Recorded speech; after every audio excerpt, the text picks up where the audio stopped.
Seigneur. Nous remercions Dieu qui nous permet d'avoir encore ce privilège d'être ici pour pouvoir partager ensemble sur des préoccupations que j'estimais très actuelles, des préoccupations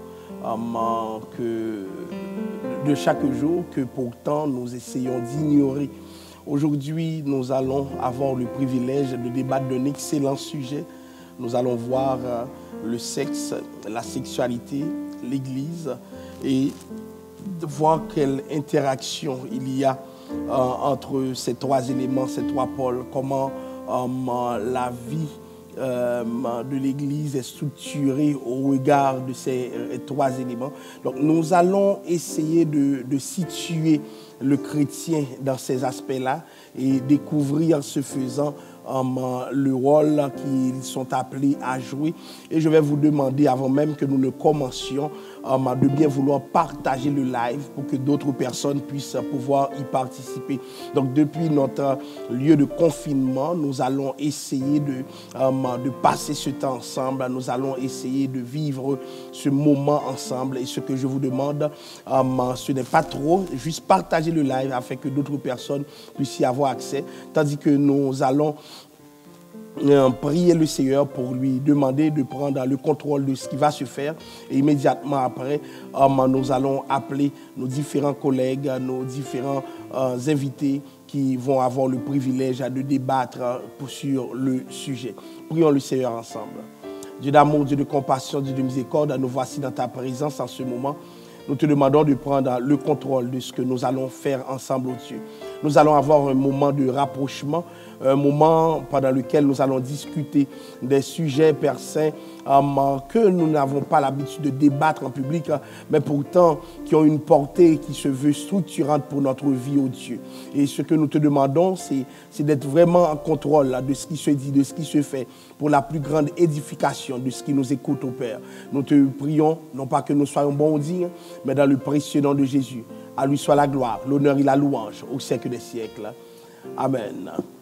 Alors, comme indiqué précédemment, nous allons débarquer sur le sujet de la semaine dernière et le sujet que nous avions annoncé, disons, la semaine dernière. Il est arrivé quelque chose de très sérieux avec ce sujet. C'est que plusieurs personnes nous ont demandé certaines choses pour lesquelles nous leur avons fait des promesses. Eh bien, je vais vous demander de vous tenir tranquille pendant quelques instants. Nous allons appeler les gens au fur et à mesure. J'essaie de rejoindre le ministère. Nous essayons les connexions. Est-ce que le ministère est en ligne? Oui. Oui, je suis là, pasteur. Glory, bienvenue parmi nous, ministère. Merci de l'invitation. Gloire à Dieu. Nous allons prendre une deuxième personne avec nous. Ministre Josué Petit. Ministre Josué Petit. Essayons de le connecter.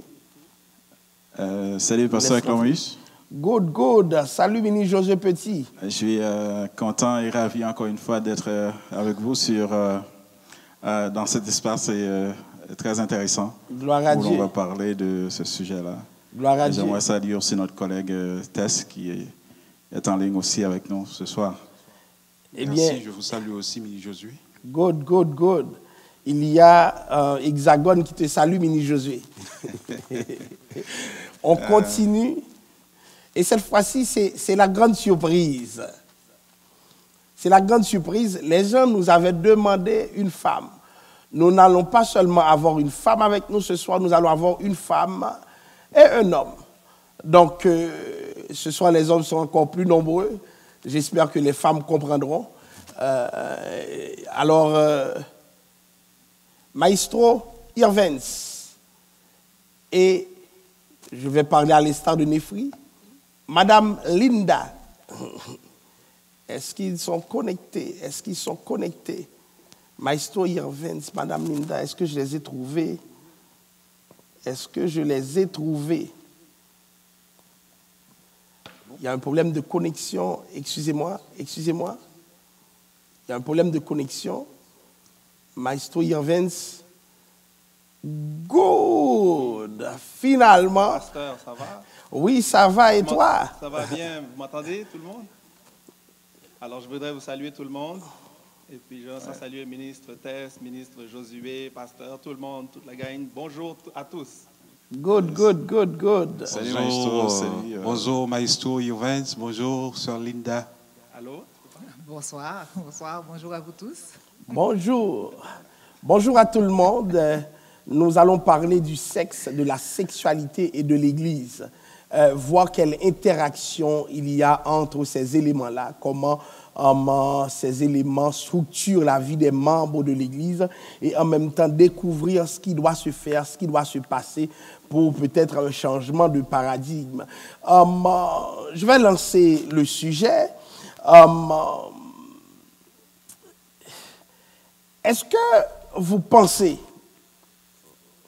vous quatre là, est-ce que vous pensez que le sujet du sexe est un sujet tabou au sein de l'Église?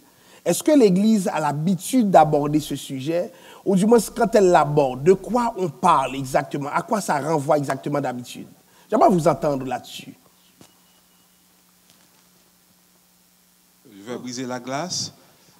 Effectivement, Pasteur Chloméus, c'est un sujet tabou, pas seulement dans les églises, mais de façon générale, dans tous les milieux, que ce soit les Haïtiens, en fait dans toutes les nations, dans toutes les cultures. C'est un sujet tabou que malheureusement c'est quelque chose qui fait partie de notre quotidien. Dans les églises, on parle de la sexualité, mais pas de façon directe. Souvent, on va parler de l'adultère, on va parler des bienfaits du mariage, etc. On va parler de la fornication, etc. On va aborder les interdits. Mais organiser une table ronde autour de la sexualité, ce n'est pas quelque chose qui est commun. Ce n'est pas quelque chose qui se fait souvent dans les communautés, particulièrement dans les églises haïtiennes. OK. Est-ce qu'il y a d'autres interventions là-dessus? Comment vous voyez la question? Est-ce que l'Église aborde ce sujet ou du moins, est-ce que c'est l'aspect négation du sujet qui nous intéresse? C'est-à-dire, ne fais pas, ne mange pas, ne goûte pas. Est-ce que c'est ce qui intéresse l'Église généralement? Bon, pour ma part, pasteur, je crois que pour avoir vécu toute ma vie dans les milieux ecclésiaux, parce que je suis né d'une famille chrétienne, ce qui veut dire j'ai eu la possibilité d'écouter pas mal de sermons, pas mal d'enseignements. Je dirais quand même que c'est un sujet très peu mentionné dans l'Église. Je pense que aussi c'est un sujet tabou parce que même au sein du mariage, quand on écoute les sermons, on ne touche pas trop vraiment à la sexualité ou au sexe en général. C'est surtout l'union entre l'homme et la femme, etc., la fidélité et tout. Mais parler de la sexualité en tant que telle, ça reste tabou dans l'Église. Et moi, je dirais même aussi dans notre grande communauté, la communauté haïtienne, pas seulement les gens qui vivent en Haïti, mais la communauté haïtienne en général, partout. C'est un sujet très tabou. Le pourquoi, c'est parce que si on regarde même avec les différentes appellations qu'ils ont donné naissance pour parler des éléments, des organes sexuels. Donc, tellement ils ne veulent même pas en parler, ils utilisent parfois des termes un petit peu codés. Donc, c'est quand même très tabou. Très tabou. Oser parler de ça ce soir, je pense que c'est quand même osé. Oui, c'est quand même osé. Linda Juvens, qu'en dites-vous? Pourquoi est-ce que ce sujet-là n'est pas abordé dans nos églises? Pourquoi c'est des sujets tabous?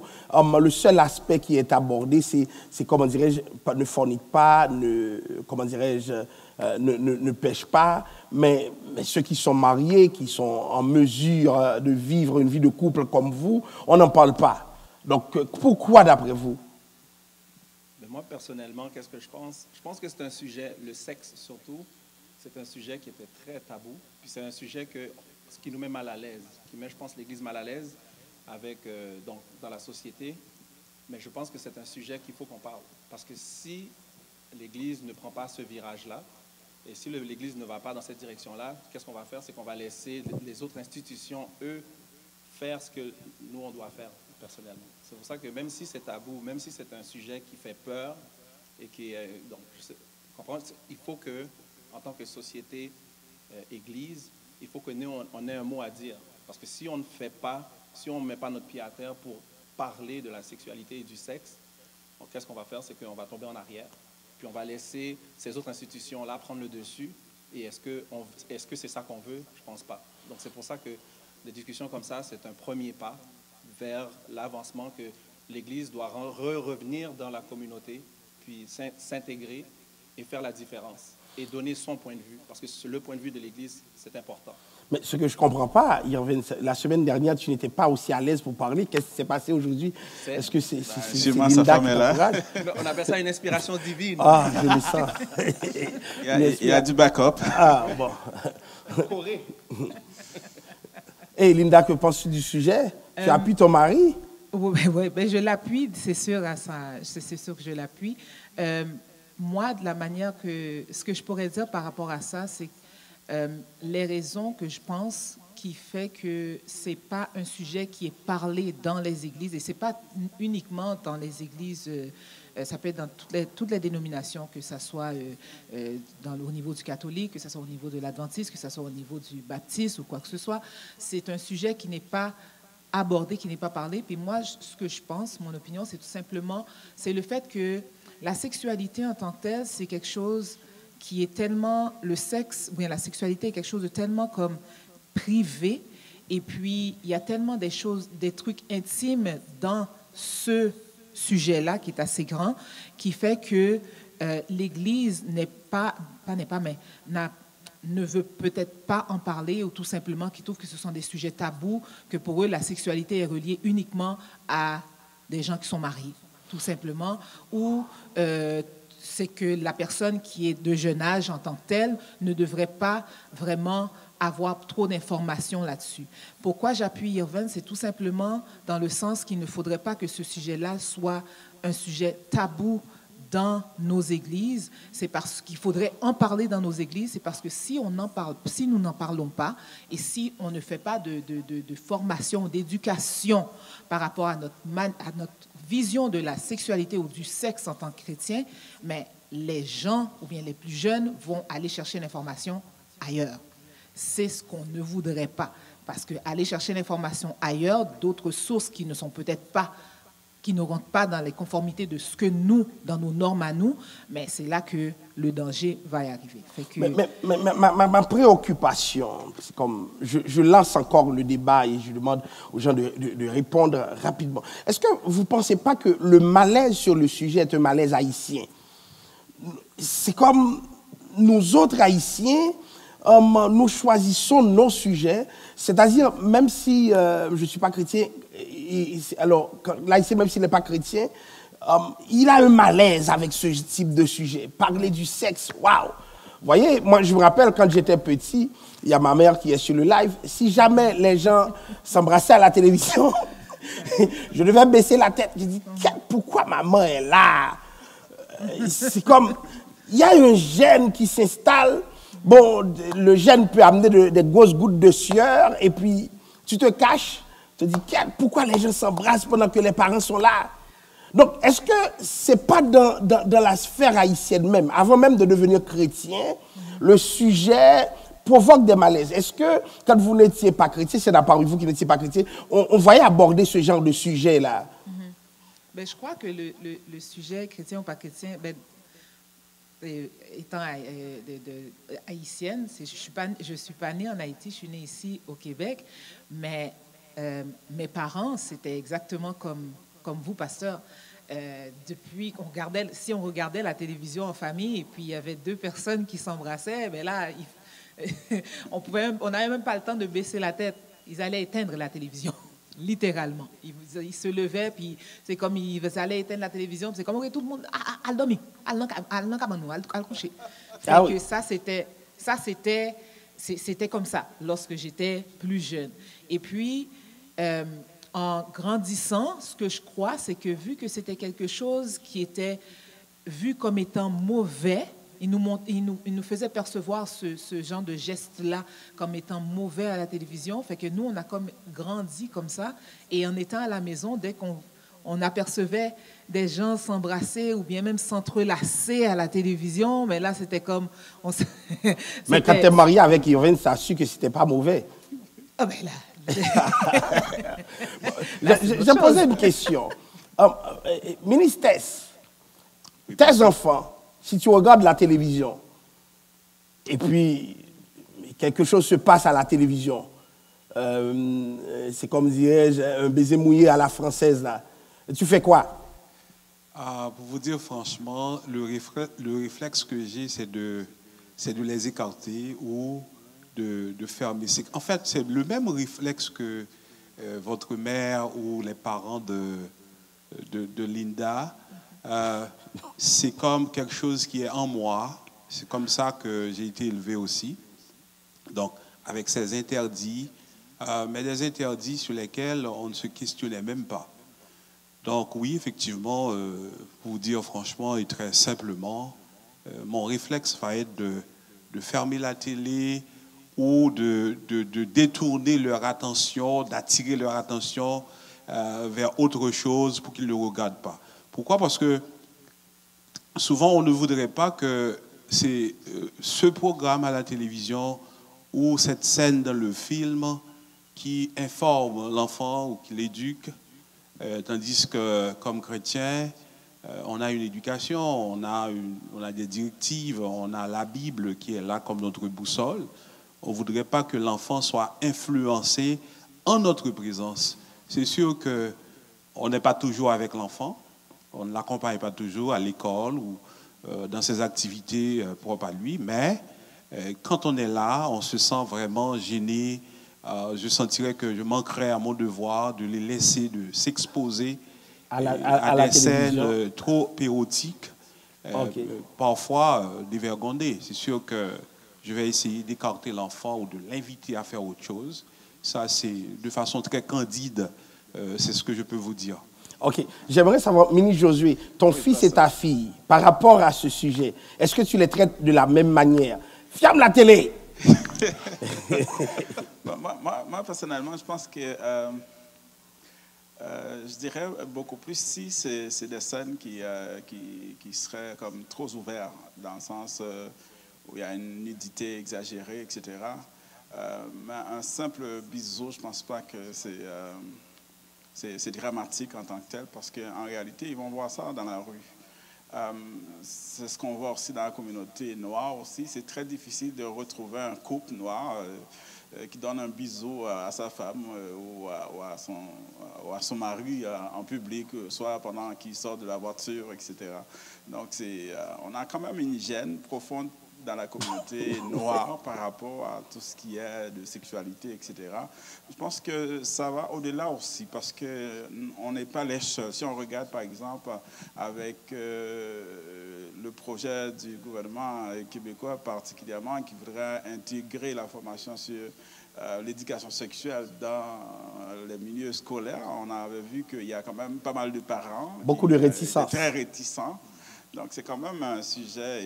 Il y a beaucoup d'autres communautés qui sont très réticentes par rapport à cela. Mais pourquoi? Il y a beaucoup de réponses à cela, mais c'est quand même très, très délicat d'en parler. Mais tu ne m'as pas répondu, non? Tu fermes la télévision? Tu vas faire comme Tess. Non, Tess est drastique, lui. Je réponds quand même, parce que généralement, l'idéal, ce serait, par exemple, moi personnellement, j'ai un abonnement Netflix, je ne fais pas de publicité là-dessus. Mais j'ai des canaux, j'ai des groupes que je crée pour mes enfants. Je ne veux pas qu'ils aillent dans l'option adulte, je les réserve l'option enfant. Et puis, je m'assure aussi à jeter un œil sur tout ce qu'ils regardent. Parfois, je regarde... Mais un dessin animé Walt Disney, et puis le prince et la princesse qui donnent leur grand baiser, tu ne vas pas dire aux enfants, non, Mathieu! Non, c'est ce que je ne vais pas dire ça. Parce que moi, je vais surveiller à ce qu'il va y avoir, par exemple, une scène de nudité, ou une scène comme extravagante, hein, un simple baiser. Non. C'est sûr qu'il y a le contrôle parental dans les télécommandes ou même dans les programmes auxquels les enfants sont exposés. Oui, là, on peut essayer de faire quelque chose, mais parfois on se sent impuissant parce qu'on sait que l'enfant, à l'école ou dans d'autres milieux, il pourra par lui-même voir certaines choses. Mais c'est à nous d'éduquer l'enfant, de lui inculquer des bons principes au niveau de la Bible, mais pas seulement les interdits sans explication, mais lui expliquer la vie, quoi, parce qu'il y a quand même des conséquences.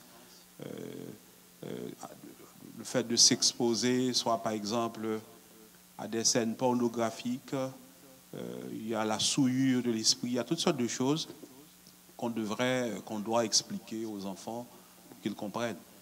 Seulement leur dire, comme on me disait quand j'étais plus jeune, à nous tous, comme on nous disait, ne faites pas ci, ne faites pas ça, mais expliquer, je pense que permettre à l'enfant d'être partie prenante du processus pour qu'il arrive à comprendre pourquoi, et il va se sentir très à l'aise et à vivre le moment venu, sa sexualité, une sexualité épanouie dans le sein du mariage. Moi-même, quand je vois, j'étais en train de regarder Netflix, et puis mon enfant dormait sur moi, et puis les gens allaient s'embrasser sur Netflix, et puis c'est ce moment que mon enfant se réveille. Wow. Je me suis dit, mais non, quel rendez-vous hein? Quel rendez-vous? Ça ne vient pas de Dieu. J'ai fermé mon Netflix. Je me suis dit, mais non. C'est là que l'enfant se réveille, tu te dis que c'est un rendez-vous, je ne sais pas avec quelque chose. Mais il y a quelque chose que j'ai l'habitude d'entendre. Je vous demande de valider. Le sexe rentre dans l'Église avec ce mot-là. On dit que... qu'est-ce qui s'est passé en Éden? La pomme dont on parlait, c'était le sexe en Éden. Donc, c'est le sexe qui a entraîné le monde dans ce que le monde est aujourd'hui. Donc, c'est normal que les gens doivent parler négativement du sexe. Comment, Linda, si tu as déjà abordé ce sujet avec tes enfants, et tu as aussi, ma soeur Yvaine, comment ça s'est passé? Le sujet Ah oui, le sujet du sexe. Comment j'ai abordé ce sujet-là avec mes enfants, c'est ça? On va parler au nom de Jésus. Alléluia. Tu vas parler. Ah ouais, non, t'inquiète, je vais parler, j'ai pas de problème avec ça. C'est tout simplement, c'est même pas venu de nous, de Yervin, c'est moi, si je me rappelle bien. C'est pas venu de nous, c'est pas nous, on ne sommes pas arrivés pour leur dire, OK, les enfants, asseyez-vous, on va vous parler de sexe. Non, c'est pas venu comme ça. C'est eux qui sont venus vers vous? Non, littéralement. Oui, littéralement. C'est eux. Oui, c'est eux. Ce sont eux qui sont venus vers nous. Puis oh my God! Oui, littéralement. Les enfants ils sont venus vers vous deux ou bien vers toi, Linda? Non, vers nous deux.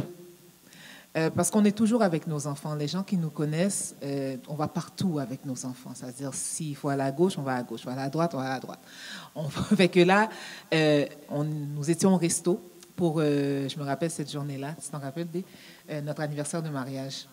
On était au resto et puis les enfants étaient assis un à côté de l'autre et puis Irvin s'était assis à côté de moi, on était en face.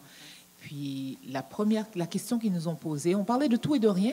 Et là, tout d'un coup, mon garçon, qui est le plus vieux, l'aîné, il a posé la question. Il a dit, OK, là, ne nous dites pas des histoires, ne racontez pas des histoires.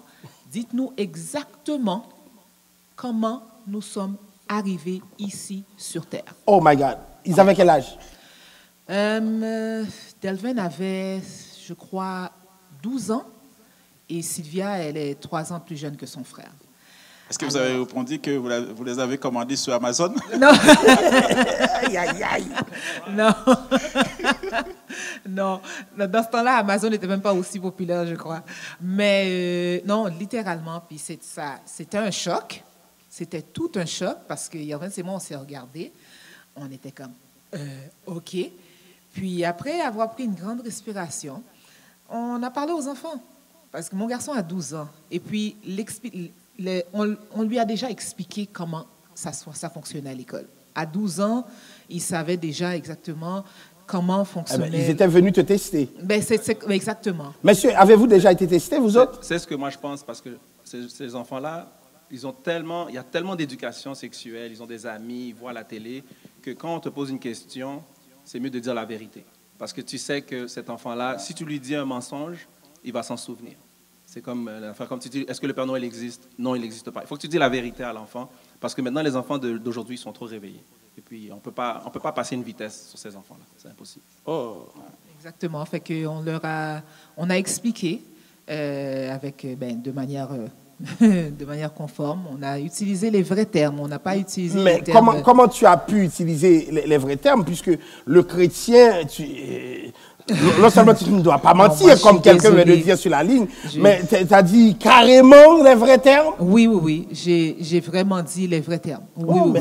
L'affaire de cacher le terme, c'est comme on va se le dire clairement. Nous sommes présentement en train de parler de la sexualité, du sexe, de donner un autre terme au pénis, non. C'est vraiment le vrai terme. On a utilisé le vrai terme. Parce qu'à l'école, on va te dire le vrai terme. Non, mais tu pourrais lui dire le truc qui est devant toi. Qu'est-ce que tu en penses? Non. Qu'est-ce que tu en penses? Moi, je ne suis pas comme ça. Tu pourrais avoir un langage plus caché. Qu'est-ce que tu en penses? Non, nous deux, nous ne sommes pas comme ça. Non. On a utilisé les vrais termes. C'est sûr, on n'a pas été. Je dois faire attention à vous deux ce soir. On n'est pas allé dans les détails, mais on a utilisé les vrais termes. Et puis, effectivement, ce qui est drôle, c'est que 2-3 jours après, ma plus jeune, elle est venue, même pas 2-3 jours après, c'est 1 an après, ma plus jeune est venue me voir, moi, personnellement. Puis elle m'a dit, maman, tu sais, à l'école, on a parlé de pénis, on a parlé de vulve. Ouh, Jésus. Alors, si Alléluia. je lui avais dit un autre terme, elle m'aurait dit, maman, ce qu'on m'a dit à l'école, c'est pas ce que tu m'as dit. Tu m'as dit que ça s'appelait ça. Mais est-ce que c'est pas bon de lui apprendre le mot truc? Hein? Qu'en penses-tu? Si c'est pas bon de lui apprendre le mot quoi? Le mot, de lui dire le truc. Le truc? Non. Moi, en tout cas, mais qu'est-ce que tu penses, ministère? Qu'est-ce que je pense? Qu'on le veuille ou non, l'enfant va connaître, il va apprendre les vrais termes. Parce que les enfants ont des cours dans les écoles, donc les enfants vont apprendre les vrais termes. C'est vrai que personnellement, je n'ai pas été abordé par mes enfants de façon directe. Mais ce n'est pas une bonne chose de ne pas être abordé sur direct? Cette question, moi-même, d'aller aborder ce sujet avec eux. Non, de ne pas être abordé de façon directe. Ça veut dire que tes enfants viennent là, aujourd'hui, oh là, papa. C'est sûr qu'il y a toujours, on va toujours se sentir un peu gêné d'utiliser les vrais termes. Pourquoi tu es gêné? Mais si on ne le fait pas, ça va se faire quand même. L'enfant va l'apprendre lui-même. Mais pourquoi se gêne? Sur Internet ou à l'école, dans le cours d'éducation à la sexualité. Et souvent, ce n'est pas la bonne façon qu'on va le faire. Pourquoi, vous dites, pourquoi ne pas le faire? Pourquoi se sentir gêné? Oui. Mais c'est quelque chose qu'on charrie avec nous dans notre culture, comme on l'a dit en introduction. Donc, toute mon enfance, ma jeunesse, j'ai été élevé là-dedans, dans ces interdits, ne pas utiliser ces termes. Ça me manque. Donc c'est un gène culturel. Donc même si je dois expliquer cela à mes enfants, c'est sûr qu'il y aura non seulement il y aura beaucoup d'hésitation, beaucoup de sueur froide, mais je vais me sentir vraiment gêné de le faire. Mais tout en sachant que l'enfant a la possibilité d'arriver à comprendre par lui-même, pas nécessairement de la bonne façon, ces termes, les implications aussi de la sexualité. Mais je pense que, c'est pas, si on parle de trucs, de choses comme ça, en détour, est-ce que c'est pas mieux? Donc, je pense que le gène peut apparaître surtout par rapport au fait que, surtout dans les sociétés très patriarcales, dans les sociétés très reculées aussi, renfermées aussi, parce que la sexualité est vue dans ce genre de milieu-là comme quelque chose réservé à un adulte. Donc, en parler à un enfant, ce serait comme le déranger ou le désorienter par rapport à tout ça. Donc, le fait que c'est quelque chose qui est intime et réservé aux adultes, selon certains regroupements ou certaines communautés, Donc, ils vont avoir de la difficulté à en parler à un enfant. Qu'est-ce qu'un enfant veut savoir de ça? Alors, ce n'est pas son âge. Donc, tout ça peut mais j'aimerais que tu me donnes un peu ton exemple. Toi, là, Mathieu vient devant toi. Papa, dis-moi comment je suis né. Et tu ne vas pas mentir, papa. Et puis tu te dis, bon, je suis ministre de l'Évangile. Cette intervention-là, mais par contre, je me rappelle une fois, ma petite fille, Myriam, elle a vu une dame avec un enfant. Puis elle n'a jamais vu quand cette dame-là était enceinte. Puis à un moment donné, elle nous a posé la question pour dire, papa, je vois qu'un tel a un enfant. Dans quel magasin elle l'a acheté? Donc, parce que pour elle, dans sa compréhension, là, le fait qu'elle n'a jamais eu, que cette dame-là portait un enfant ou était en grossesse, ben pour elle, elle l'avait acheté quoi, chez Walmart. Donc, je n'ai pas encore eu ce privilège-là de répondre à ce genre de questions-là. Mais par contre, moi, si j'aurais eu à faire une chose pareille, c'est sûr que je vais prendre l'exemple de Linda et de Evans. Pour être franche, pour être clair, pour être honnête. Ah ben, prépare-toi. Vous avez fait école là. On aimerait maintenant écouter Pasteur Clovis nous dire. Bien sûr. Ouais, littéralement. Ouais, comment vous-même, comment vous réagiriez si d'aventure un de vos enfants vous posait cette question? Bravo, ministère. Tout à fait d'accord. C'est ce que j'appelle le complot bien éduqué. Bon. J'ai été très direct. Pour vous dire franchement, je serais très mal à l'aise de répondre à cette question. Très mal à l'aise. Bon, je me demande si je ne prierais pas pour l'enfant, pour que Dieu ouvre son intelligence et lui donne le privilège d'attendre pour comprendre. Donc, bon, en fait, moi-même, je n'aurais pas de problème, honnêtement, d'aborder le sujet avec l'enfant, là. Et cependant, en respectant sa limite d'âge. Moi, je me rappelle, une fois, j'étais plus jeune et puis j'ai vu ma mère manger. Et puis, moi, j'ai compris que si elle continue de manger, son ventre sera gros et puis on aura un autre enfant. Donc, c'est comme ça que j'avais compris ça. Donc, c'était le fait de manger qui faisait en sorte que, parce qu'on a une famille de 7 là. Donc, j'étais enfant, je réfléchissais. Je disais, c'est la nourriture qui fait en sorte que les ventres sont gros. Mais moi, je voyais mon ventre grossir aussi. Donc, finalement, j'étais pas mal mélangé dans ce sujet-là. Vous voyez? Mais ici, on dirait que l'enfant naît avec la compréhension de tout. Donc, c'est différent, autre peuple, autre nationalité, autre compréhension de ce sujet. Moi, ce que je dirais, c'est difficile, mais pour certains, moi-même, je suis trop ouvert sur ce sujet pour ne pas pouvoir l'aborder. Je dirais clairement à l'enfant qu'est-ce qu'il en est, et peut-être même, je n'attendrai pas que l'enfant vienne vers moi. Je serai capable d'aller vers lui. Et je pense que même l'Église aussi doit jouer un rôle sur ce plan, avoir des formations. Donc, je fais la promotion de ces formations qui, par classe d'âge, permettent aux enfants de savoir quel niveau apporter. Parce qu'on ne va pas se mentir, la société québécoise a un curriculum sur la sexualité qui commence à la garderie. Yes. Puis en plus de ça aussi, pasteur, on vit quand même dans un monde ou dans une société hyper sexualisée. Même au niveau de publicité, si on regarde comme... Ce serait difficile de regarder un film ou un vidéoclip sans qu'il y ait comme un aspect comme de sexualité comme exposé, accru. Donc, ne pas en parler comme doitement aux enfants, là, ce serait comme une grave erreur, là, parce qu'ils sont déjà exposés aussi. Ils sont très, très exposés. Et puis, c'est comme vous l'avez dit tout à l'heure, pasteur, dans les écoles, depuis à la garderie, ça commence à parler de ça. Ils parlent de ça dans les écoles. Ils prévoient faire des programmes là-dessus et tout. Les cours de sexualité et tout dans les écoles primaires. Et puis, bon, secondaire, oui, ça c'est sûr.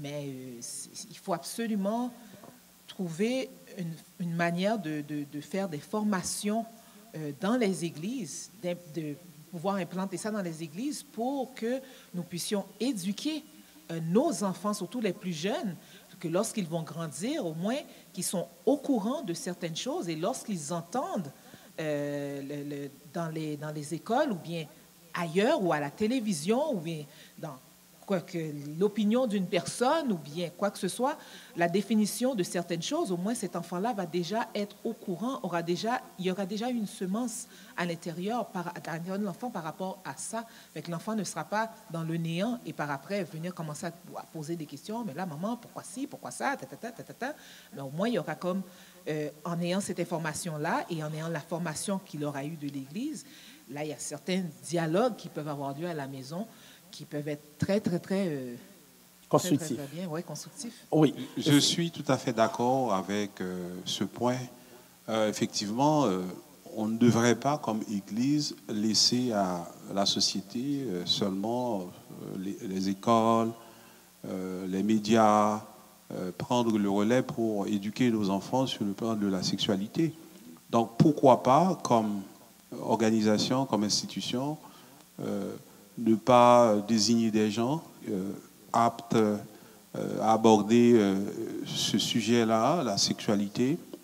C'est vrai que les parents, les couples mariés, on a des expériences. C'est sûr que c'est un sujet qu'on aborde dans les sorties de groupe, soit dans les retraites des hommes ou dans les retraites des femmes. Oui, mais pourquoi ne pas organiser des séances, ne serait-ce qu'au niveau de l'école du dimanche, organiser des séances spécifiques pour des jeunes adolescents par quelqu'un qui est formé, qui connaît les termes, qui connaît aussi les ressources bibliques. Mais est-ce que le fruit qu'avait mangé Adam, c'est pas le fruit, c'est pas le sexe, frère Tess? Le fruit mangé par Adam. Ah bon. Alors, au niveau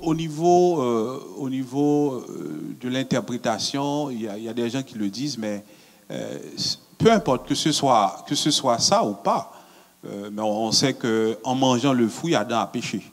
Voyez? Donc on peut l'interpréter comme si ce fruit c'était le sexe. Bon, il y a des courants de théologie qui pensent que non. Il y en a d'autres qui pensent que oui.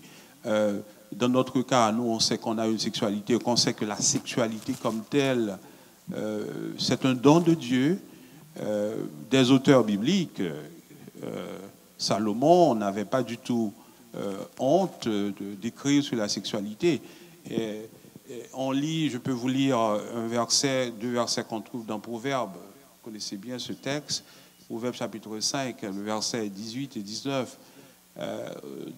Dans deux versets où il y a une belle métaphore, Salomon écrit pour dire que, verset 18, que ta source, il s'adresse à l'homme, soit bénie et fais ta joie de la femme de ta jeunesse, biche des amours, gazelle pleine de grâce.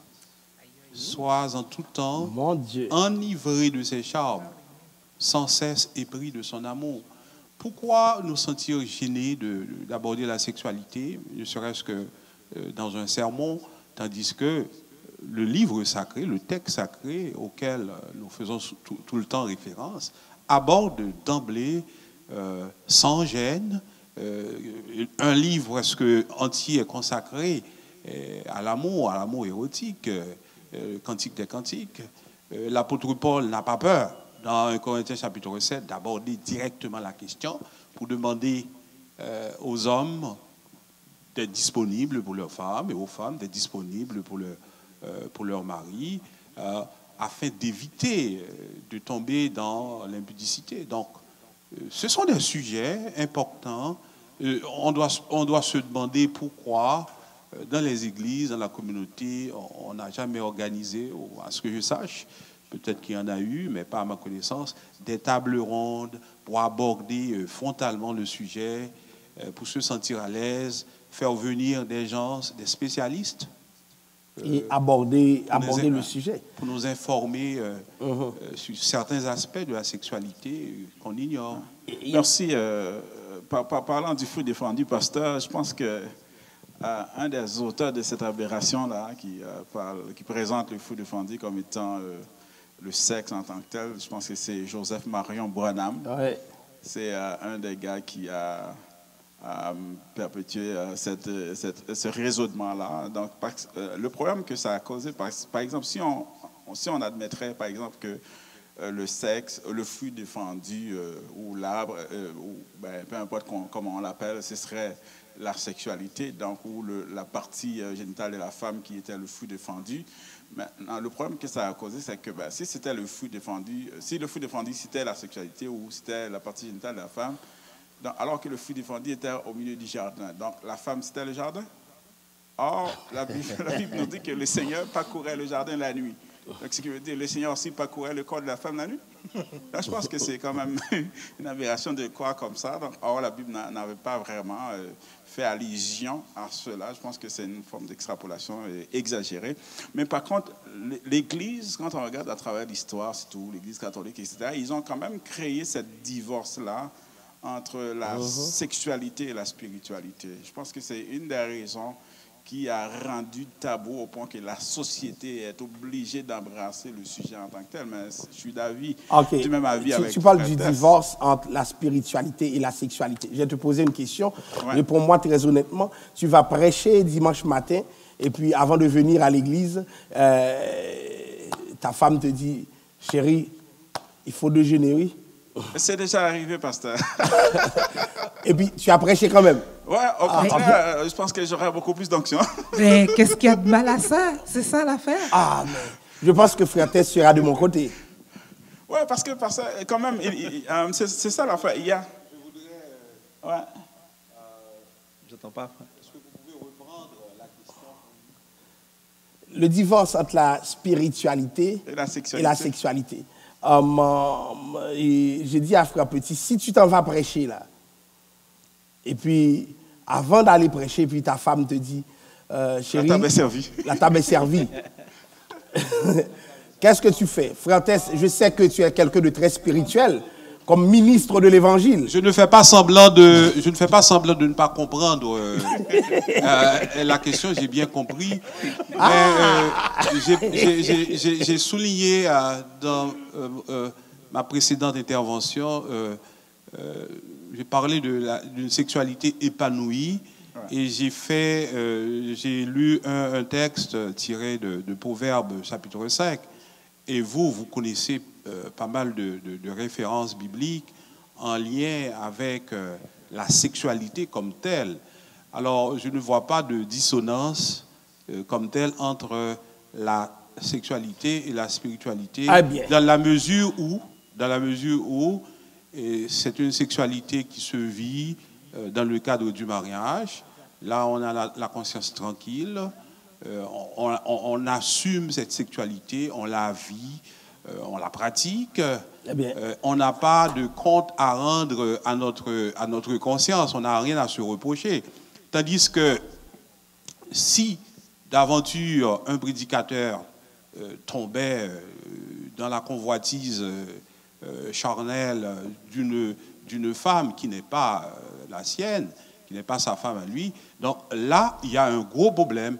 Mais je pense que si c'est ma femme, donc ma conscience est tranquille, je n'ai aucun problème. Mais je pense que Jan Vence est de mon côté, là. Jan Vence, tu vas jouer, hein, comme maestro, pour permettre que l'atmosphère dégage une spiritualité. Hein? Si je veux toucher un fa, 5e octave, on n'a pas le choix.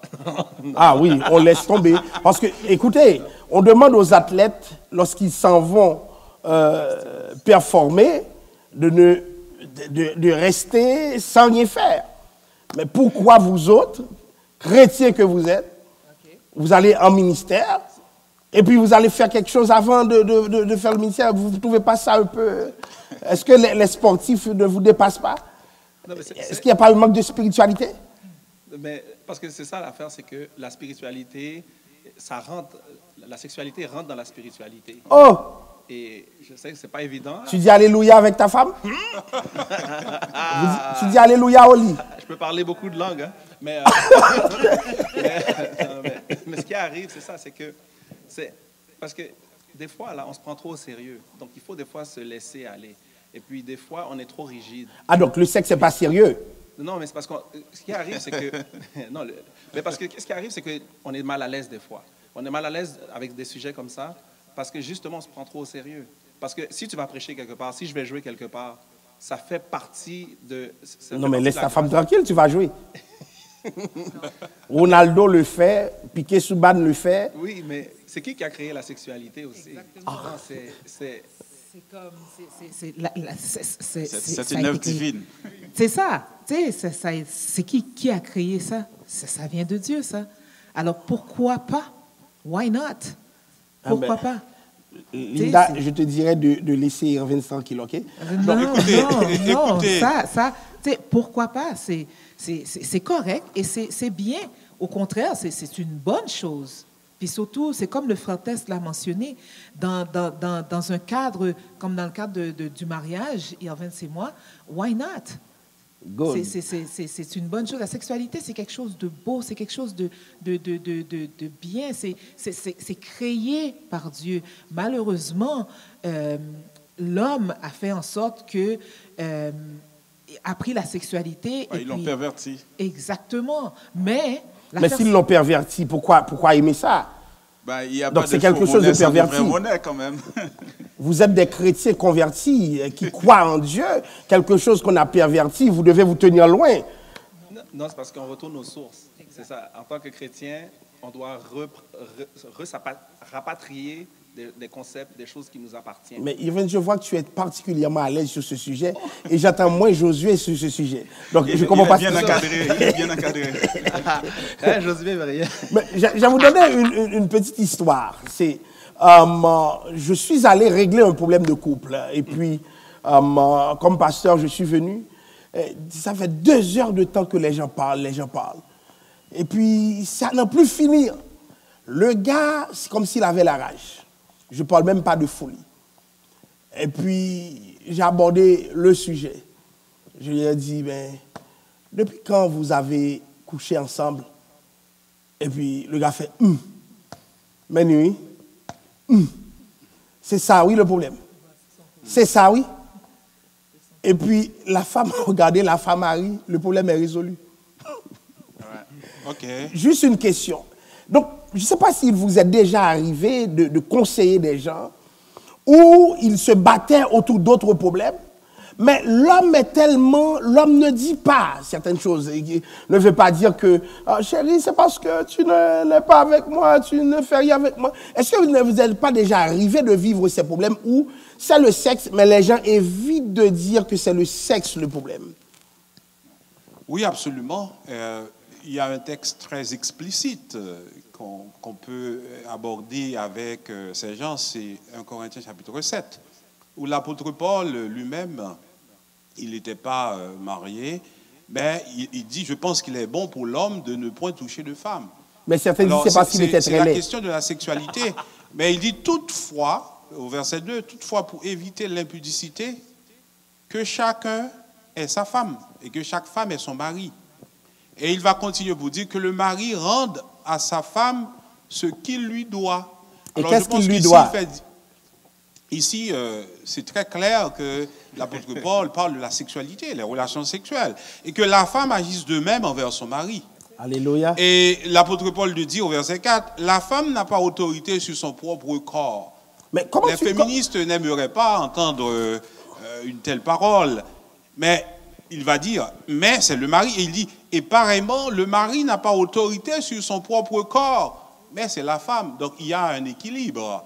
Donc le mari doit être disponible pour sa femme et la femme doit être disponible pour son mari. Bien sûr, c'est pas de façon mécanique. Il y a certaines conditions dans la relation doivent être remplies pour que la femme soit disposée, disponible, le mari aussi. Et l'apôtre Paul va être très direct. Au verset 5, il dit, ne vous privez point l'un de l'autre, si ce n'est de commun accord pour un temps. Donc, en d'autres termes, la femme ne devrait pas, je vais utiliser un terme un peu lourd, un peu dur, on ne devrait pas avoir dans le cadre du mariage une forme de chantage, que ce soit chez l'homme ou chez la femme, quand il s'agit de relations sexuelles. La seule chose qu'il faut avoir, c'est que toutes les conditions doivent être réunies, à savoir que la femme doit être disposée, elle n'est pas malade, elle n'est pas fatiguée, Mais la Bible ne parle pas de ces conditions. L'homme s'implique. Mais tu viens d'inventer ces conditions. Mais je ne viens pas d'inventer ces conditions. Mais oui, la Bible n'en parle pas. C'est quelque chose de très pratique. Non, mais c'est quelque chose de très pratique. Mais non. Mais tu dis qu'il est maître la Bible dit qu'il est maître du corps. Explique-moi. Il y a un terme qu'on utilise beaucoup dans le milieu haïtien. C'est le terme embargo. Alors, ne me dites pas, pasteur Chloméus, que vous n'avez jamais été sous embargo. Ou Josué ou Irvens, ou des gens qui nous écoutent. Le terme embargo, c'est un terme très courant dans la communauté, on en parle souvent. Et pourquoi souvent les hommes ont subi cet embargo? C'est quand on n'est pas impliqué dans les tâches domestiques, c'est quand on ne fait pas plaisir à la femme, on ne lui dit pas des mots doux, etc. etc. Eh bien, mais les hommes ne pourraient pas donner un embargo non plus? Elle sait que ça marche? Elle sait qu'elle doit ou qu'elle devrait avoir des relations sexuelles avec son mari. Et le mari, en retour, sait qu'il devrait ou qu'il doit avoir des relations sexuelles. Mais je vois que tu es un peu féministe, hein? Tu soulèves les embargos, c'est des choses qu'il ne faut pas faire. Donc, je ne sais pas, est-ce que, comment dirais-je, vous autres hommes qui êtes là, vous donnez les embargos? Bon, moi, parce que juste avant qu'on rentre dans cet embargo-là, parce que ça me rappelle l'embargo en Haïti. C'est ça.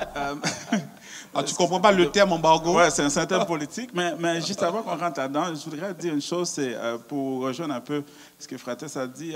Il est vrai que la Bible ne parle pas d'une notion de il faut que l'homme ou la femme soit disposé ou quoi que ce soit, mais on s'entend que on devrait vivre cette spiritualité ou cette sexualité dans la spiritualité, tout en tenant compte du contexte aussi dans lequel nous évoluons. Par exemple, ici au Canada, même si c'est ta blonde ou ta femme, peu importe, là, donc tu ne peux pas comment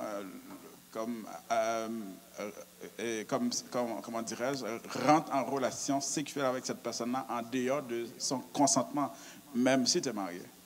Et si tu le fais, ça peut considérer comme étant une forme d'agression.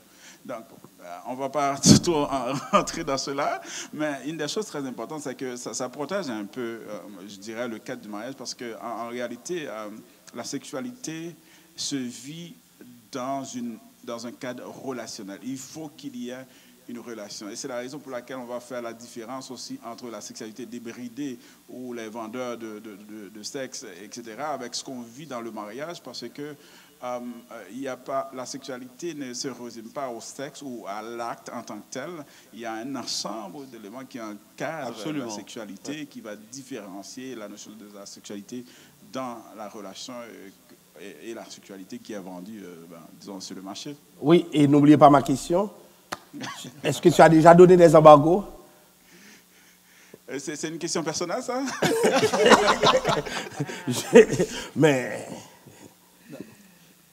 Mais ce qui est très important par rapport à cela, pasteur, la question n'est pas répondue. La question, c'est est-ce que tu as déjà donné? Il y a 4 hommes sur le panel. Là. J'aimerais avoir une réponse de nous 4. J'aimerais aussi que le pasteur réponde à cette question. Mais oui, absolument. Absolument. J'attends Josué. Mais juste pour venir à la rescousse de Josué, c'est que, en gros... non, parce que le concept de l'embargo, je comprends ce concept-là, parce que qu'est-ce qui arrive? C'est pas pour prendre du côté de quelqu'un ou d'autres personnes, c'est parce qu'il y a des personnes qui ne comprennent pas. Ça veut dire que, par exemple, l'autre personne essaie de s'exprimer, l'autre personne essaie de lui dire de toutes les façons possibles, et la personne ne comprend juste pas. Alors, c'est pour ça que cette personne-là, dans sa tête, se dit, peut-être qu'en faisant un embargo, c'est la seule façon que la personne peut me comprendre. Tu comprends? Donc, ce que je comprends avec ça, c'est que il y a beaucoup de personnes qui vivent dans leur tête. Il y a beaucoup de personnes qui vivent dans leur monde. Et comme le frère Test avait lu dans le texte, on voit que chacun s'appartient mutuellement. Donc, il faut qu'on pense à l'autre personne. Il faut toujours, lorsqu'on est en relation avec une personne, justement, il faut qu'on pense à cette autre personne-là. Et ce n'est pas juste de se satisfaire soi-même. Parce qu'il faut qu'on arrive à comprendre qu'en satisfaisant, je ne sais pas si ça se dit, mais si tu arrives à satisfaire l'autre personne, ta satisfaction va augmenter. Le plus que tu arrives à satisfaire l'autre personne, le plus que ta satisfaction à toi va augmenter. Donc, c'est une mauvaise compréhension. Si quelqu'un fait un embargo, c'est une mauvaise compréhension de la relation. Eh bien, la question, c'est, est-ce que tu as déjà donné un embargo? Vous n'êtes pas capable. Je vais aider Evans là-dessus. Oui, oui. Comme il l'a fait pour moi, parce qu'il y a aussi des embargos involontaires, ok? Chez la femme. Chez la femme, personnellement, il y a un cycle. Il y a un cycle qui revient chaque mois. Et quand ça revient, même si on a toute la puissance du monde, on n'a pas le choix de gérer cela. Mais tu es sûr que tu n'as pas le choix? Ben, tu n'as pas le choix. Imagine ta femme à sa menstruation. Tu n'as pas le chois. Mais tu ne m'as pas répondu. Maintenant, tu as répondu sous l'angle de la femme. Je vois que tu es devenu féministe d'un coup. Mais toi-même. Moi, j'ai hâte d'entendre Pasteur. Moi. Je pense que ça va nous inspirer. Pas vrai, José? Pasteur, c'est notre modèle, donc on va écouter Pasteur. Gloire à Dieu. Puis quand la question est gênante, vous me le renvoyez. Mais je vois Tess faire tellement un bon développement. J'ai envie d'entendre Tess sur le sujet. Tess, frère Tess. Jamais. J-A-M-I-S. J'ai jamais donné d'embargo. Moi, pourquoi je ne peux pas dire jamais, c'est que je n'ai même pas le courage d'y penser. Et puis, c'est la valeur biblique de l'embargo. Vous voyez, donc, bibliquement, bien entendu, à l'impossible, nul n'est tenu. Absolument. À l'impossible, nul n'est tenu. On doit comprendre, il y a des fatigues énormes.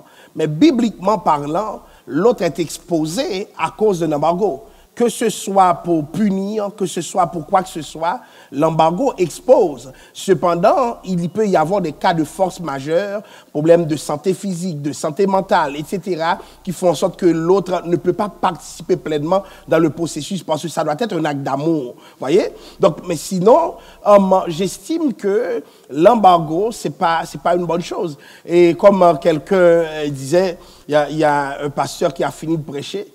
Et puis, il était fâché avec sa femme.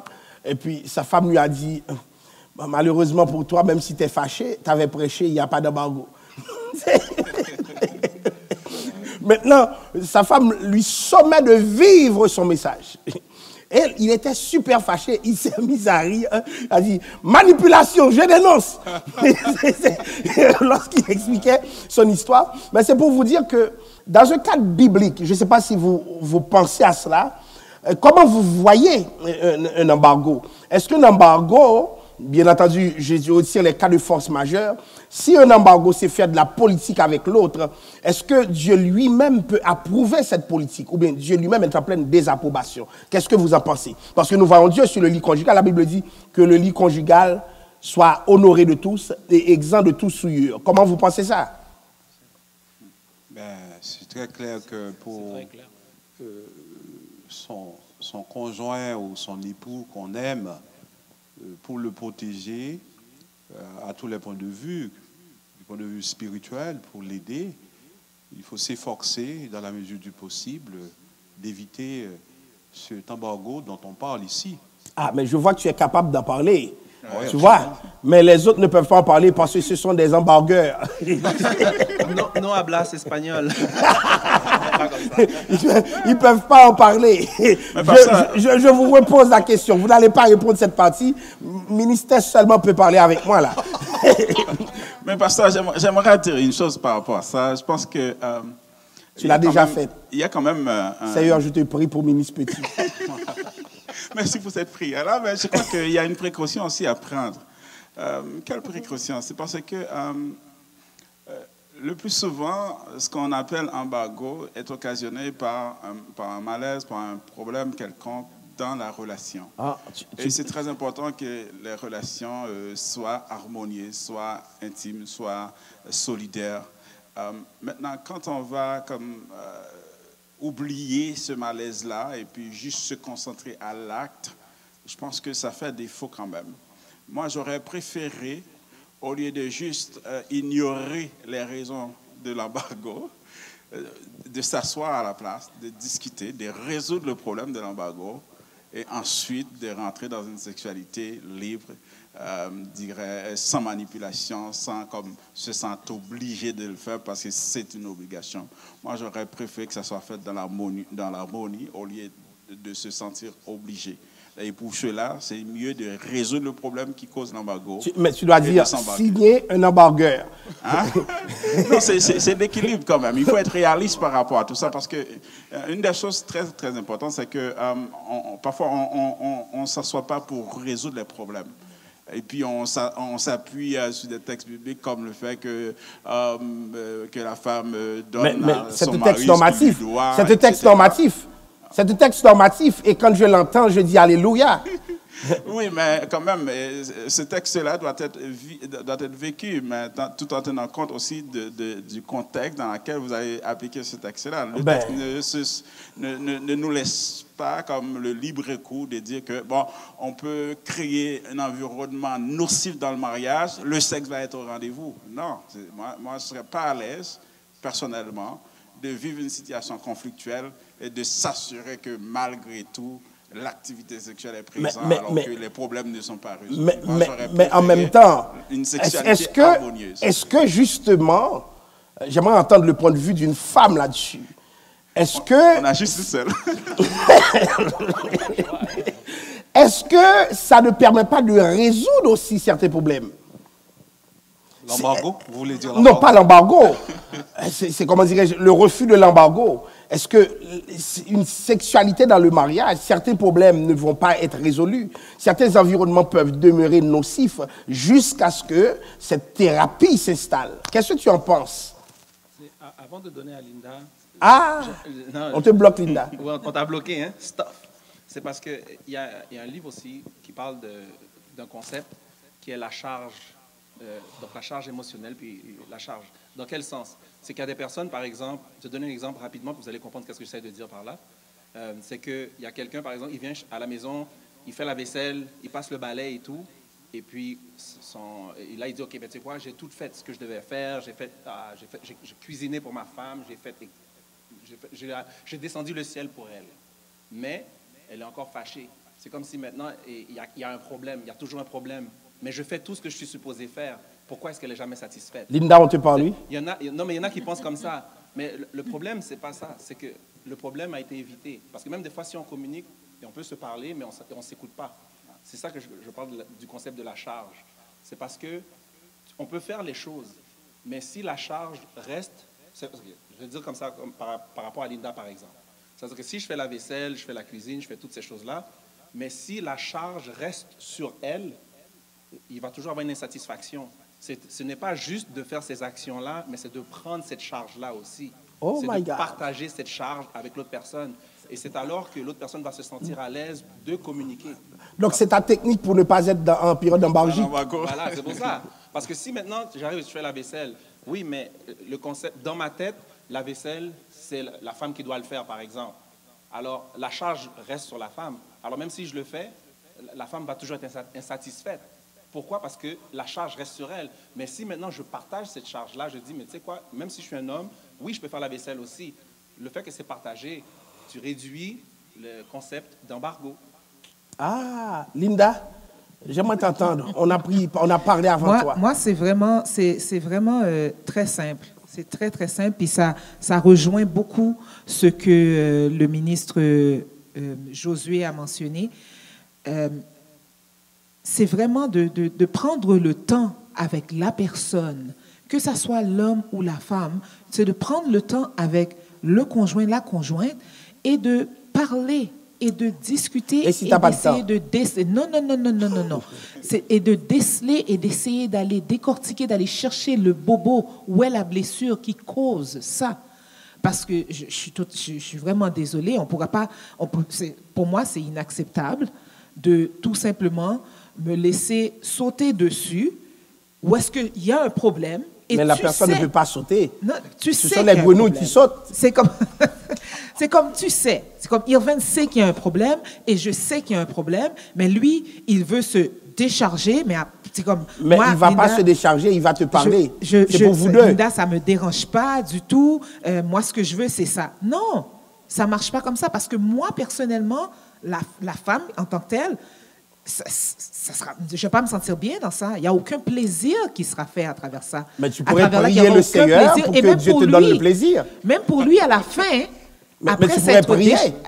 Si vous acceptez l'expression, après s'être déchargé, il ne se sentira pas bien non plus. Vraiment pas.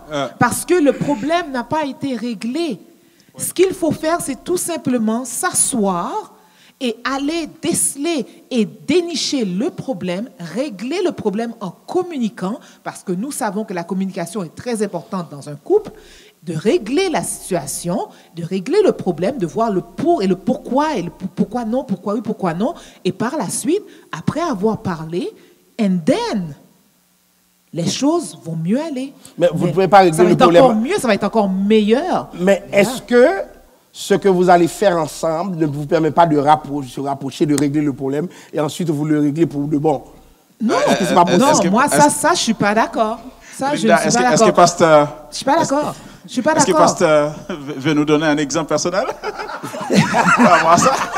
Ça, je ne suis pas d'accord. Excuse-moi, ministre Josué, je suis tellement pas d'accord. Puis ça, que ça soit du côté de l'homme, que ce soit du côté de la femme, je ne suis pas d'accord. Ça prend une harmonie. C'est ça, il n'y aura pas d'harmonie du tout. Il n'y aura pas d'harmonie du tout. C'est comme je l'ai dit tout à l'heure. OK, vous pouvez faire l'acte. Vous rentrez en relation sexuelle. Vous faites l'amour. Pas de problème. Mais par après, la satisfaction, le plaisir, la joie de l'avoir fait ne sera pas là. Oui, je suis tout à fait d'accord. Et surtout que une sexualité épanouie exclut la contrainte. Donc on ne saurait jouir de cette sexualité s'il y a une forme de contrainte quelconque subie par la femme. Et s'il y a une contrainte, s'il y a une forme de manipulation, l'homme lui-même ne va pas vraiment jouir de la relation sexuelle. Donc, il faut que la femme soit totalement disposée, il faut qu'il y ait cette harmonie. Dans le dialogue, ça ne fait rien de subir un embargo pour quelque temps si il y a un problème qu'on voudrait cacher et si le problème n'est pas réglé, ça ne sert à rien de juste faire la relation sexuelle, établir la relation sexuelle. Si le problème n'est pas réglé, l'homme lui-même, il ne sera pas du tout satisfait, encore moins la femme. Donc, il faut résoudre les problèmes à la base, même s'il y a les prescrits de l'apôtre Paul, mais on sait que de façon pratique, quand on est marié, on n'a pas tout le temps, je vais regarder un verset de la Bible et mais tu pourrais en référence à ce verset, je vais faire le sexe avec toi, ma femme, ou la femme va dire cela à son mari. De façon pratique, s'il y a des problèmes, il faut que les problèmes soient résolus, soient réglés avant. Mais ministère, tu ne pourrais pas ouvrir la Bible avec la personne et puis tu dis dans le nom de Jésus, je t'ordonne d'appliquer ce que la parole dit. Sinon, tu n'es pas converti. Un chrétien mature comme toi. Ce serait totalement loufoque, ridicule de le faire ainsi. Je pense que si un homme, pasteur, évêque, peu importe son rang dans l'église, se mettait à faire ça à sa femme, la femme devrait commencer à se questionner sur son état mental. Mais est-ce que c'est la femme qui fait ça? Et si c'est la femme qui fait ça? Si c'est la femme, mais de façon générale, les hommes ne sont pas du tout capricieux. Ils sont toujours, ou presque toujours disponibles. On est des scouts, toujours. Et toi, parce que Chloé, en premier, on est toujours disponible. À ma connaissance, il n'y a aucun homme qui met d'embargo. Ah non, mais il en est de la... Il n'y a jamais d'embargo. Non, il en est sur le live, là. Il en est, il y a des embargueurs. Je viens d'introduire ce mot dans le dictionnaire Robert, là. Oui, Robert est mon petit cousin. Je lui demanderai de prendre ce mot, des embargueurs. De toute façon aussi, parfois, un embargo, ça peut faire du bien parfois. Parce que c'est parfois une occasion de repartir à la conquête de l'être aimé, parce qu'il y a un besoin, il y a une sollicitation. J'ai l'impression, ministère, que tu vis dans tes poésies. Hein? Tu ne fais pas seulement des poésies, mais tu les vis. Mais écoutez, c'est obtenir la relation de trop facile, on n'aime pas ça. Hein? On n'aime pas ça. Il faut aller à la conquête. La femme, elle veut se faire prier. C'est bien aussi. C'est bien. On n'a pas tout le temps à se plaindre qu'il y a un embargo, il y a un embargo. Oui, on peut s'en plaindre. Si ça dure trop longtemps, ça met quand même... C'est peut-être parfois une occasion, un stimulant pour s'asseoir et aborder, discuter des vraies affaires, des heurts, des chocs qu'il y a eu. Parfois, on ne s'est même pas rendu compte, ou de mauvaises habitudes que le mari a eues, que ce soit dans son éducation ou peu importe à certaines influences qu'il a subies. Et là, c'est peut-être une façon pour la femme de ramener son mari, de s'asseoir dans le dialogue, et puis les choses vont reprendre. Alors, pour faire équilibre à ce sujet-là, pour changer de ce contexte-là, moi, je crois que du même coup, l'embargo peut faire beaucoup de tort. Ça peut aussi faciliter à résoudre le conflit, résoudre le problème. En même temps, ça peut faire du tort, dépendamment si ça perdure.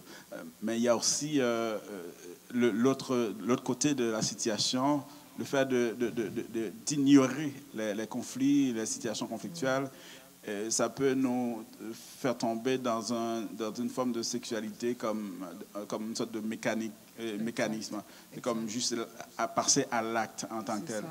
Il ne va pas y avoir de l'émotion, il ne va pas y avoir de consentement, il ne va pas y avoir du plaisir vraiment. Ce serait juste comme je fais mon devoir, je fais ma job. Donc c'est ma responsabilité, c'est mon devoir, etc. Et c'est très dangereux. Et ça rapproche beaucoup à la sexualité qui se vend sur le marché, qui se vend dehors. Donc, c'est la raison pour laquelle la sexualité qui est insérée dans la spiritualité chrétienne doit se vivre dans une relation. Donc, et quand on dit une relation, à ce moment-là, il va falloir tenir compte d'une relation harmonieuse, d'une relation non pas indépendante, mais plutôt de l'interdépendance, d'une relation aussi, je dirais, en quelque sorte, homme-femme. Je ne vais pas entrer dans l'affaire de l'homosexualité, etc., mais une relation homme-femme, et puis qui a une sorte sans aucune autonomie, aucune indépendance, mais d'une interdépendance de façon conjointe. Et je pense que c'est ce qui plaira à Dieu, et c'est ce qui plaira aussi aux personnes concernées. Mais en même temps, je dois revenir là-dessus. Sur cela, j'arrive pas à m'entendre avec vous.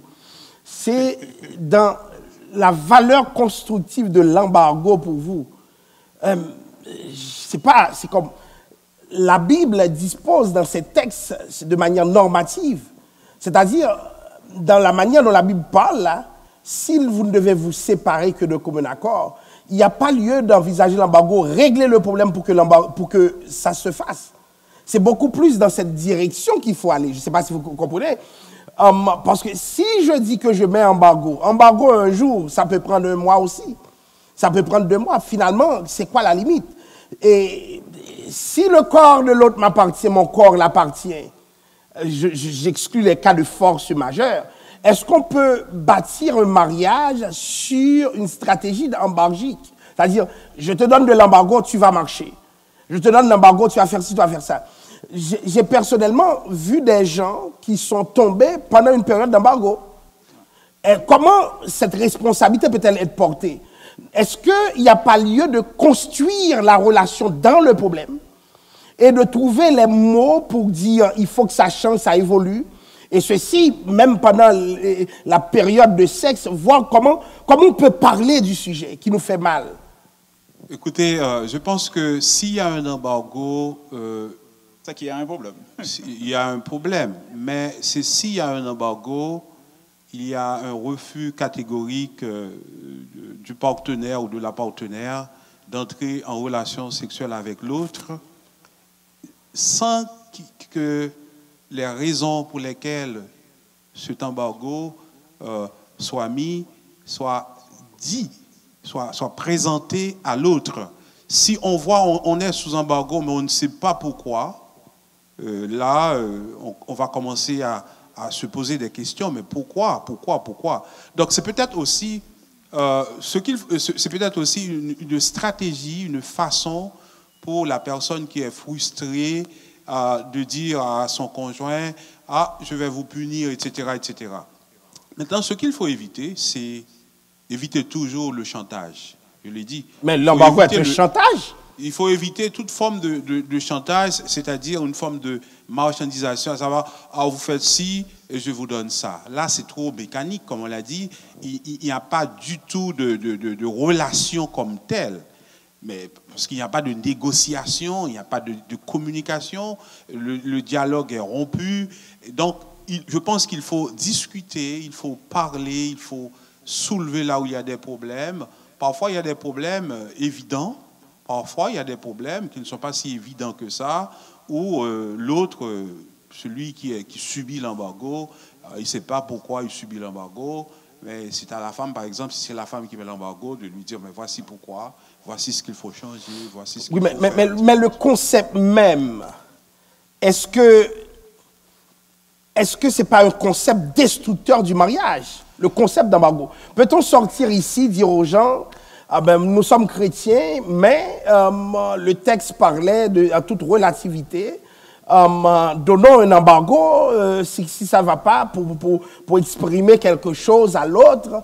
Est-ce qu'il n'y a pas un malaise dans cette façon de faire? Qu'on le dise ou non de façon pratique, on sait que c'est quelque chose qui peut-être va rester, cette affaire d'embargo, c'est-à-dire ce manque de volonté ou ce caprice, peu importe la façon dont vous voulez l'appeler, d'un des partenaires. Bon, à ce que je sache, c'est souvent les femmes. Donc, c'est quelque chose qu'on va toujours vivre avec, mais il faudrait toujours veiller à ce que ça ne dure pas trop longtemps. Parce que si ça dure trop longtemps, l'autre partenaire qui subit l'embargo, il sera en péril. Et l'apôtre Paul, il a dit très clairement, pour éviter que ton partenaire, ton mari ou ta femme tombe dans l'impudicité, il faut éviter ce genre de situation. Moi pour ma part, pasteur, moi, je suis pour l'équilibre. L'équilibre dans le sens, comme je l'avais mentionné tantôt, l'embargo, comme on le mentionne, si on veut, on peut enlever ce terme-là et utiliser un autre terme. Ça peut faire du tort, tout comme ça peut une façon d'interpeller à la personne qui a un problème à résoudre. Du même coup, quand on utilise ce genre de textes qui vont nous faire croire que le corps de la femme, nous sommes les détenteurs, les propriétaires du corps de la femme, on peut quand même s'en servir pour en abuser aussi. Comme l'a fait Donald Trump dernièrement avec sa Bible en l'air. Là. Ça me rappelle Bush qui a cité le Psaume 23 pour entrer en guerre. Donc, on ne peut pas brandir des textes comme ça pour dire que le corps de la femme m'appartient et puis peu importe la situation conflictuelle, il doit se soumettre à une activité sexuelle physique juste dans le but de satisfaire l'autre partenaire sans tenir compte de tous les éléments qui encadrent cela. C'est la raison pour laquelle c'est très important que la sexualité dans le contexte chrétien soit vécue dans une dimension relationnelle.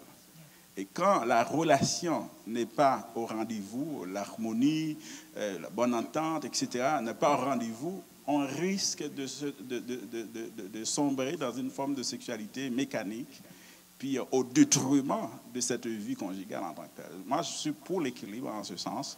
Donc, l'équilibre voudrait dire quoi?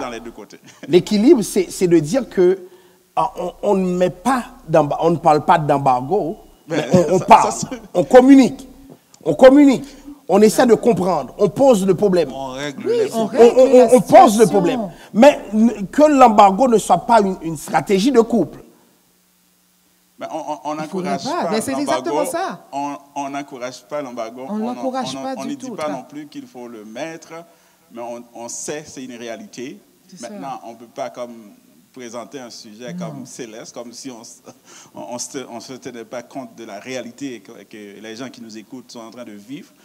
Moi, on répond en fonction de cette réalité-là. Donc, c'est sûr qu'en tant que chrétien, on encourage beaucoup plus une saine relation, une sexualité enracinée dans une bonne relation. C'est sûr, c'est ça qu'on est en train d'encourager. Mais dans la mesure que la notion d'embargo arrive dans un couple ou dans une relation, nous, on suggère à ce qu'on s'assoie, on résout on résout les problèmes qui peuvent occasionner cela afin de ne pas laisser de brèche dans cette relation-là. Parce qu'on est pour quand même une bonne relation, une bonne sexualité dans une bonne relation et non pas pour l'embargo en tant que tel. On a parlé d'embargo tout au long de la causerie, mais quelles sont les causes de l'embargo? On n'a pas abordé les causes, les différentes causes. Les causes peuvent être aussi internes et externes. Les causes externes, c'est dans la relation, quelque chose qui cloche, qui ne va pas. Mais il se peut aussi qu'on ait des causes internes. Par exemple, si la femme est malade, peu importe le mais type si elle est malade, ce n'est pas un embargo. Peu importe le type de maladie. D'un embargo involontaire. Si la femme perd le goût même des relations sexuelles. Donc, il y a des gens qui sont mariés,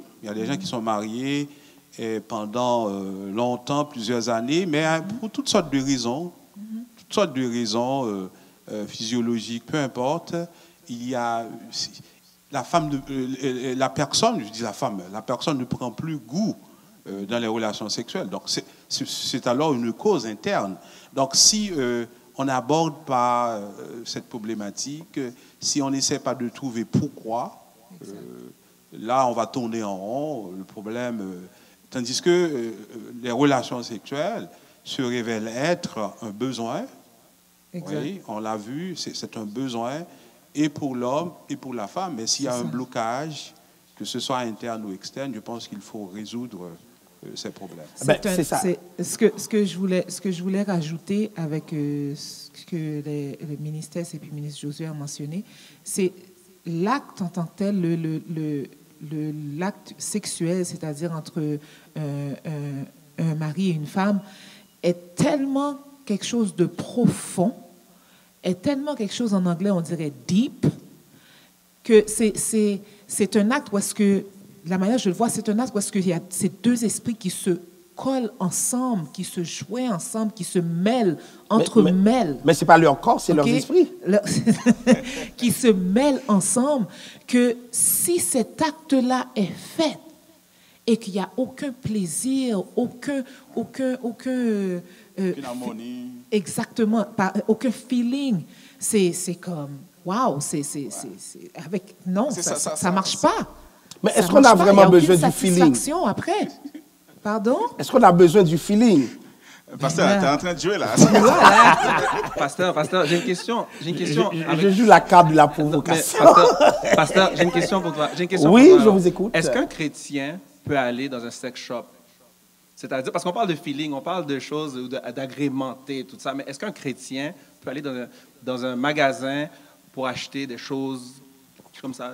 Moi, j'aurais posé la question. Hein? Evans, moi, j'aurais posé la question comme ça. Est-ce qu'un chrétien ne devrait pas? Oui, c'est ça, exactement. Mais je pense que ça prend tout un développement, ce sujet. J'ai fait une conférence en 2016, je crois. Oui, en 2016. Et sur le sujet, et puis il m'a été posé la question de savoir est-ce qu'un chrétien peut aller dans un sex shop. Il y a un enjeu. Et l'enjeu, c'est quoi? C'est comme, tu vois, la nature humaine, lorsqu'il s'habitue à quelque chose de non naturel, finit par rejeter le naturel. Je ne sais pas si tu vois ce que je veux dire. Tu vois où est-ce que je m'en vais? Mais maintenant, avant même d'aborder la question sur le plan de l'éthique chrétienne, il faut l'aborder sur le plan de la nature, quand il n'y a pas, comment dirais-je, d'obligation. Tu vois? Mais maintenant, pour les dysfonctions, c'est comme, je ne peux pas aborder le sujet ici, là, et maintenant, mais c'est un sujet, t'inquiète pas, on pourrait le programmer pour la semaine prochaine. Et puis, on le distribue ici. Pour la semaine prochaine, on peut le programmer. Donc, il est, mesdames et messieurs, 21h. On va donner le temps à chacun de dire ses derniers mots. Mais j'aimerais juste avant vous dire que l'objectif de ces débats, ce n'est pas d'arriver à un consensus. Moi, je suis là pour provoquer. Ils sont là pour répondre. On a remarqué. On l'a remarqué. Je ne suis jamais d'accord. ils doivent être... Je déteste leur consensus. Ouais. Il faut que on en débatte. Donc, ça veut dire qu'entendre une pluralité de voix pour que nous puissions comprendre l'enjeu. Et nous parlions aujourd'hui de la sexualité par rapport à l'enfance. Nous parlions aussi de la sexualité où il est question non seulement de parents-enfants, comment en parler. Ce sujet, nous l'avons effleuré, mais on va y revenir. Et on a parlé aussi de l'embargo, le concept de l'embargo. Est-ce que c'était normal? Est-ce qu'un chrétien peut se permettre de dire, Marie, je te donne un embargo au nom de Jésus, et puis le ciel approuve? Donc, c'est ces sujets qui ont été approfondis dans la thématique d'aujourd'hui. Nous allons entendre chacun dans son dernier mot pour que nous puissions finir. Donc, pasteur, merci pour l'invitation encore une fois. Et puis, donc, ce que j'aimerais ça que tout le monde, on se souvienne, c'est que oui, le concept d'embargo existe, mais logiquement, il faut trouver une autre façon. Il faut trouver une autre façon plus créative de s'exprimer. Et puis moi, je pense qu'avec les discussions qu'on a, on parle des sujets tabous. Je pense que lorsque le live sera terminé, moi, je pense que en tant que chrétien ou bien en tant que personne humaine, de continuer à avoir cette discussion-là. Parce que c'est des discussions qu'on a besoin. On a besoin de partager cela. On a besoin de discuter de ces choses-là. Et en discutant de ces choses-là, c'est là qu'on va trouver des solutions ensemble. Est-ce que tu aimerais répondre pour moi à cette question? Est-ce que tu es anti-embargo? En vérité, non. Mais moi, personnellement, j'aime pas l'embargo. Et je serai jamais un disciple de l'embargo. Mais non, moi, non. Je suis anti-embargo. Pourquoi? Parce que je trouve que c'est un acte égoïste. Et c'est un acte... Tu vois, là, je me prépare. Hein. Non, parce que c'est un acte égoïste. Et c'est défends ta cause. Oui, c'est un acte de chantage. Paul, à elle. Elle entendra. Alors, c'est important que s'il y en a un problème, il faut qu'on en parle. Amen, puis, amen. Je crois amen. Et je crois qu'on peut parler. Et je crois que... Parle. Mais je crois que on peut parler de tout. Et si on n'est pas capable de s'exprimer, de parler... C'est pas la peine de donner un embargo. C'est de s'écouter. Si on est capable de s'écouter, même pas de parler, si on est capable de s'écouter, on peut éviter les embargos. Parce que les embargos, c'est comme le dernier effort. C'est comme si c'est le dernier coup que la personne peut donner, c'est un embargo. C'est pour ça que si maintenant on est capable d'écouter, on va éviter le problème. J'appuie totalement ce que mon mari dit. Mais? Et puis, non, j'appuie totalement ce qu'il dit. Il faut prendre le temps de communiquer. Puis je ne vais pas arrêter de le mentionner, je ne vais pas arrêter d'être pointu là-dessus. Moi, je refuse le fait que l'acte se fait. L'autre n'est pas d'accord. L'autre, c'est parce qu'elle veut tout simplement être libérée de quelque chose. Elle veut tout simplement être satisfaite de quelque chose. Et puis que la personne à l'opposé, elle n'est pas d'accord. Puis l'acte se fait quand même. De toute façon, veut pas, les deux côtés ne seront pas satisfaits à la fin. Mais et si la personne est remplie et puis il te dit, le Seigneur veut... Moi, sérieusement, ça ne fonctionnerait même pas. Cette excuse-là ne fonctionnerait même pas. Alors pour moi, tout simplement, la communication est très importante parce qu'il y a un problème quelque part, il faut s'asseoir et régler le problème, prendre le temps, comme Irvins l'a mentionné, d'écouter l'autre personne. Amen. Prendre le temps d'écouter l'autre personne, on divulgue ce qu'on a dans le cœur, prendre le temps de l'écouter. Et les problèmes, c'est comme le ministère l'a mentionné, ça peut être extérieur, tant intérieur qu'extérieur. Il faut prendre le temps d'écouter l'autre personne, de communiquer, et par la suite, croyez-moi, après avoir réglé les différends, après avoir réglé les problèmes et tout, c'est sûr que lorsque l'acte sera fait, lorsque vous allez faire l'amour, par après, la satisfaction va être tellement, vous allez monter à une extase tellement comme, waouh, la satisfaction va tellement être belle. Faites l'amour, pas la guerre. C'est ça, c'est exactement ça. Avec ça serait... C'est ça mon point de vue. Ministre Josué? Oui, ce fut un plaisir pour moi de partager ce sujet-là avec vous. Moi, j'aimerais terminer en disant, en rappelant aux gens que la sexualité, elle est intimement liée à la spiritualité. D'ailleurs, la Bible... Donc, si tu as un problème spirituel, tu ne peux pas... Non, c'est une façon de dire que si Il faut on être doit chrétien. vivre notre spiritualité tout en tenant compte qu'il fait partie d'une dimension plus grande, à savoir une sexualité dans une relation. D'ailleurs, la Bible s'ouvre avec cette notion de sexualité-là dans la Genèse, une sexualité dans un cadre de relation homme-femme dans le jardin. Et cette relation-là, on s'entend que c'est l'expression même de notre relation avec Dieu. Donc, c'est très important de se tenir compte que ça se vit dans un cadre relationnel et que cette relation-là doit être le reflet de notre relation avec Dieu. OK, je vais te poser une question pour que le peuple puisse comprendre. Est-ce que tu as déjà rempli dans un acte sexuel? Ben, ça dépend de la façon dont on définit rempli, mais oui. Attends, est-ce que tu as déjà parlé dans d'autres langues dans un acte sexuel? Ben, il y a un auteur païen qui a composé un cantique qui dit « Dis-moi quelle langue vous parlez. » Certainement, il y a un langage quand même qu'il faut s'exprimer. Habilement à ma question. OK, je te prendrai la prochaine fois. Je t'aurai la prochaine fois. Merci. Merci beaucoup, ministre José. Ministre Tess? Oui, on a dit que c'est un sujet tabou.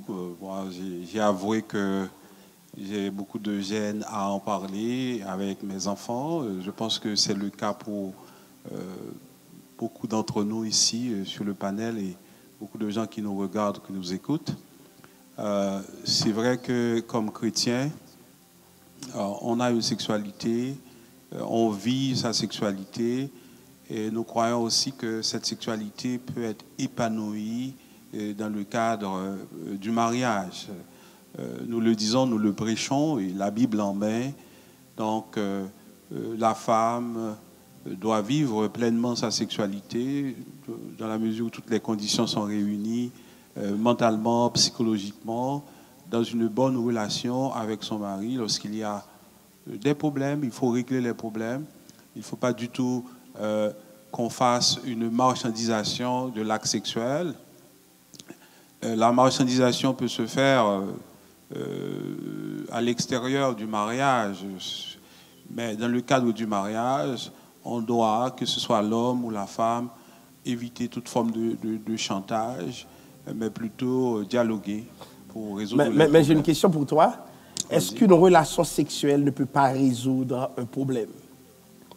Un moment d'amour, un moment de romance est parfait. Est-ce que ça ne permet pas de résoudre un problème? De résoudre certains problèmes, disons. Ah oui. Ah. Résoudre certains problèmes, mais c'est pas vivre l'acte de manière pour soi, mais c'est comme c'est un aboutissement. Cet acte sexuel va être un aboutissement dans le dialogue, dans la relation. Oui, ça va. On va sentir que l'homme et la femme qui sont devenus une seule chair, là, ça se vit. Donc, mes problèmes, ce sont les problèmes de ma femme. Et les siens sont aussi les miens. Donc, on s'assume, on s'aime, et puis la vie continue, elle est très belle. Donc, je pense qu'il y a le problème de l'éducation à la sexualité. Il ne faudrait pas que nous, comme chrétiens, comme Église, comme institution, on laisse uniquement cette charge à l'école et aux médias. Il faudrait aussi qu'on puisse jouer notre pion et faire quelque chose pour que les jeunes puissent vraiment recevoir une éducation conforme à la parole de Dieu, à ce que nous vivons, à ce que nous véhiculons comme message auprès des jeunes, mais pas seulement auprès des jeunes couples, auprès de ceux qui sont appelés à se marier. Gloire à Dieu. Nous remercions le Seigneur d'avoir eu cette possibilité de débattre sur un sujet peu exploré dans nos églises. Il y a urgence d'en parler, urgence de se décomplexer et urgence d'être ouvert à l'idée de parler du sexe, de la sexualité, puisque ce sont des problèmes structurants de nos églises, mais nous pratiquons l'évitement, nous essayons de ne pas dire, nous faisons semblant que nous sommes tous sortis du ciel, nous sommes nés par une opération de l'esprit, donc, et pourtant nous sommes nés comme tout le monde. Et qu'est-ce qui s'est passé pour notre naissance? C'est que nos parents ont eu des rapports sexuels. Donc, c'est important que nous en discutions, mais maintenant, dans un cadre chrétien. Ça ne veut pas dire que l'on doit s'entendre sur tout, mais il y a un cadre chrétien de développement, de compréhension de la sexualité et du sexe. Donc, merci à tous ceux qui ont pu nous écouter. Nous allons remercier nos panélistes.